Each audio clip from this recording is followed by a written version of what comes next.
ডাকসু ও জাকসুর পর এবার জমে উঠেছে রাকসু ও চাকসু নির্বাচন। ডাইনিং, ক্যান্টিন থেকে লাইব্রেরি সর্বত্রই নির্বাচনী আমেজ। রাজশাহী বিশ্ববিদ্যালয়ের হল সংসদ নির্বাচনে ৪২ জন প্রার্থী বিনা প্রতিদ্বন্দ্বী। একটি হলের ৩টি পদে কোনো প্রার্থী মনোনয়নপত্র সংগ্রহ করেননি। রোববার রাতে চূড়ান্ত প্রার্থী তালিকা প্রকাশের পর সোমবার শুরু হয় রাকসুর প্রচারণা।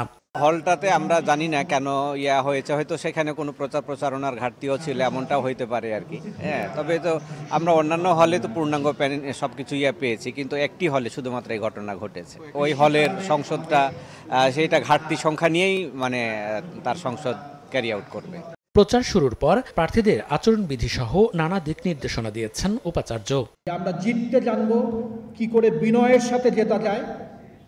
আমরা হাঁটতে শিখব, কি করে গ্রেসফুলি হারা যায়। এই গ্রেস শব্দটার কোনো অস্তিত্বই আমাদের জাতীয় জীবনে নাই। রাজশাহী বিশ্ববিদ্যালয়ের ছাত্রছাত্রীরা আমরা যেন এই গ্রেস এবং বিনয়ের পরিচয় রাখতে পারি। এদিকে চট্টগ্রাম বিশ্ববিদ্যালয়ের ছাত্র সংসদ নির্বাচনে দ্বিতীয় দিনের মতো চলছে মনোনয়নপত্র সংগ্রহ। মঙ্গলবার মনোনয়নপত্র সংগ্রহের শেষ দিন হলেও জমা দেওয়া যাবে 17 সেপ্টেম্বর পর্যন্ত। মনোনয়নপত্র যাচাই বাছাই শেষে প্রার্থীদের প্রাথমিক তালিকা 21 সেপ্টেম্বর এবং চূড়ান্ত তালিকা প্রকাশিত হবে 25 সেপ্টেম্বর। আমি নাট্যকলা ডিপার্টমেন্টে পড়ি। আমি এই পদের জন্য নিজেকে যোগ্য মনে করি, যার কারণে আমার দাঁড়ানো।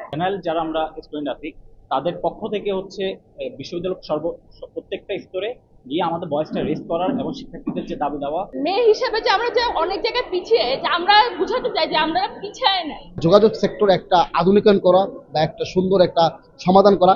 চাকসু নির্বাচনের প্রথম প্যানেল ঘোষণা করে মনোনয়নপত্র নিয়েছে ছাত্র ইউনিয়ন ও সমাজতান্ত্রিক ছাত্র ফ্রন্টের জোট দ্রোহ পর্ষদ।